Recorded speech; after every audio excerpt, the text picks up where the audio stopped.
that this one here, the top one, has, if you're looking from this direction here, the top one has, I believe it's gray, and the bottom one has a kind of a pinkish on there, on this. And then on the bottom, it's in reverse. The top is the pinkish one, and the bottom one is the gray. So take note of that, and they're just pretty easy. They just unclip out. Now I'll show you as soon as I get it out. There we go. That's one right there. Actually, that's two right there. Okay. And then on the bottom, same deal. Just a little bit of finger pressure. And, you know, I just realized something. I went on YouTube looking for a disassembly video. Actually, I was looking for a disassembly video anywhere. Nobody made one for this. So this is going to be the first HH221, Hans G HH221 disassembly video, or close to disassembly video. And there's the other one. Okay, so that takes the CCFL off the board. Off the video board. This is a video board if you can see it. And I'm going to go ahead and take some overlays off, because since this is going to be on YouTube, I think people might want to be able to see it. So I'll leave my cup up, but the rest I'm going to take off. Okay. Twitch alert. No, I'll leave my Twitch alerts on. There. And there we go. And okay, actually I think, where is this one? Is this against this? No.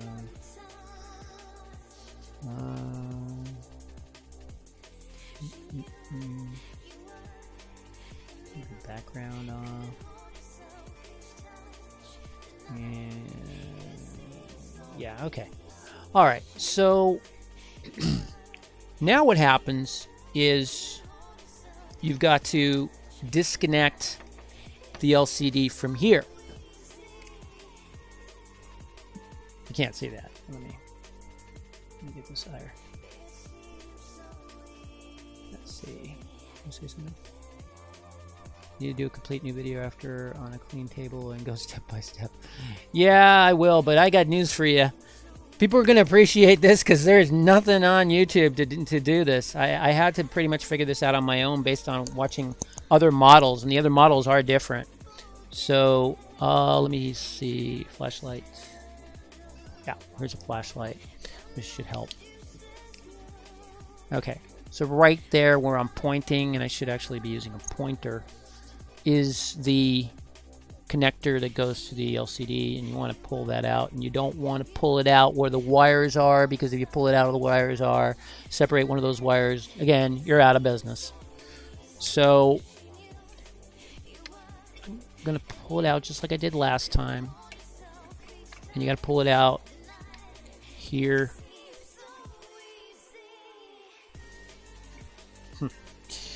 Okay, this is a little tricky. You can use a little bit of pressure on the wires, but it's not a good idea. Okay, so actually, in hindsight, I just realized something here. Wait, let me see. Yeah, actually, in hindsight, if you consider this for a moment, you don't have to really separate it. But see, the thing is that this is going to come out if you're not careful. And you can always reseat it. So that's not a big deal. But it's probably a good idea to have this out if you can get it out. If you can't get it out, don't force it out, because you might bust it. This is what you want to get at anyways. And you don't need to remove this to get at this. Now, the one thing that I don't know where it is, of course, I'm so organized, is my screwdriver. Leave that alone. Give that to me. Give that to me. Han? Have you seen my screwdriver? Yeah. Thanks. Okay. So actually what you can do here is to find out many are left without attention. Thanks for the information. How-to listings on YouTube. Yeah, I'm definitely going to do that. I'm definitely going to do that. So, okay, so it's up to you. You can pull this out. Let's see if I can get it out.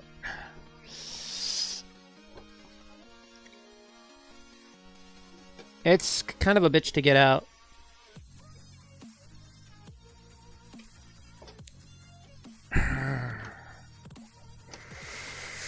Yeah, I could do this on the desk, but the angle probably won't be the best way to do it. So yeah, there is a clip here. So, you know what? I'm just going to try to do it this way. I don't recommend doing it this way. But all you got to do is take out 3 screws here. I already have 1 out.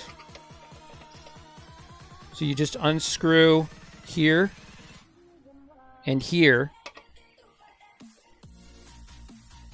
Okay, and again, I'm not replacing the caps right now. I don't have the caps. I might do another video to replace the caps. But that's pretty elementary. All you got to do is desolder the caps and then put on new caps. So, don't go. Okay. Always try to keep a magnet nearby if you have one. That way you don't lose screws. Okay, this screw looks like... No, it's not loose. Okay. Wow, I can't believe how hot it got today. It's supposed to be in the 70s. It got into the 80s. Okay, so... Here you go.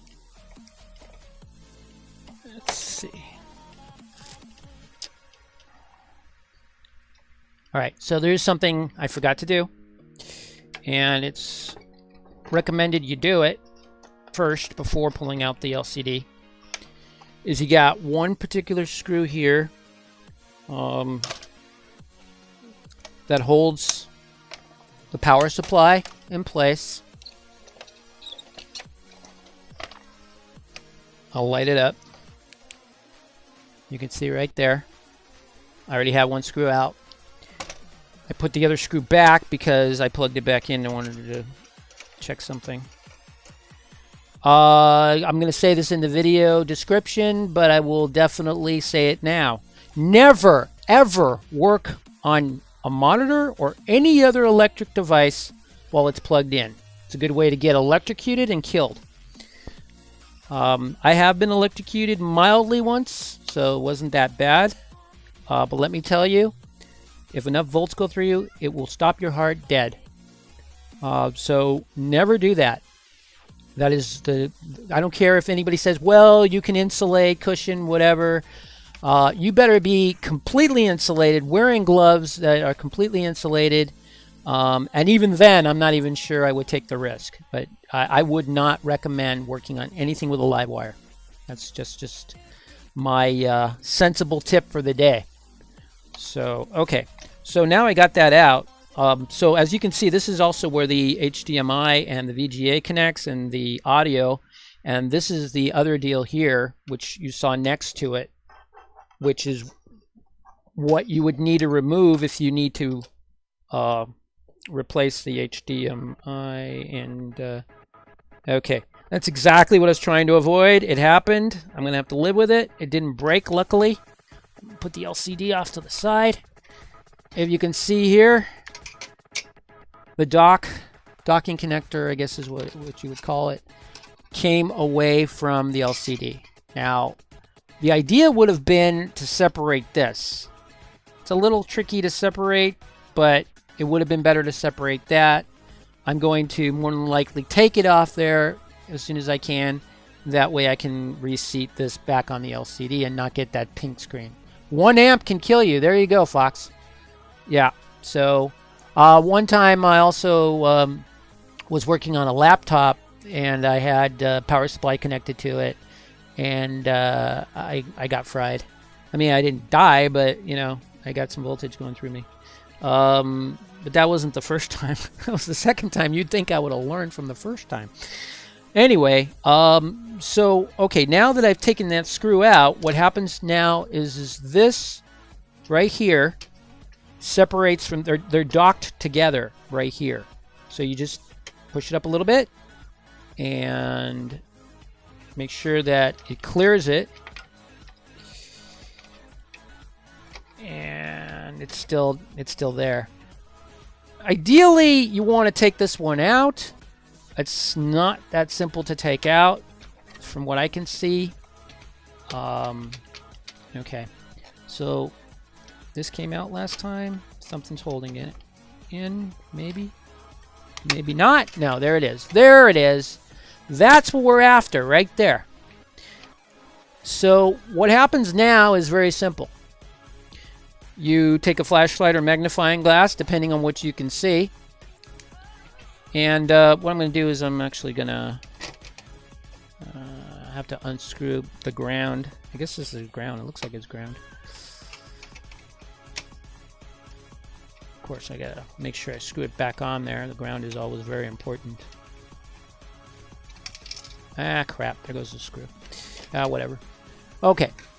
So, you saw the picture earlier. That's the picture I took. Okay, so now my whole purpose here was to open this up and identify what the microfarads are, MFs, and what the capacity is of these capacitors. You can use higher capacity, but it's not recommended. Okay, so these are 25 volt. This one's 25 volt, 680 microfarad. MF, let's just say MF. And this one here is different. This is very odd. They're all different. It look, well, not all different. No, actually. Okay, so let me just say this. Okay, generally, when you have capacitors failing, like what's happening with mine, what's happening with my monitor, is that it goes on. You hear like a zzz for 2 seconds, and then it goes off.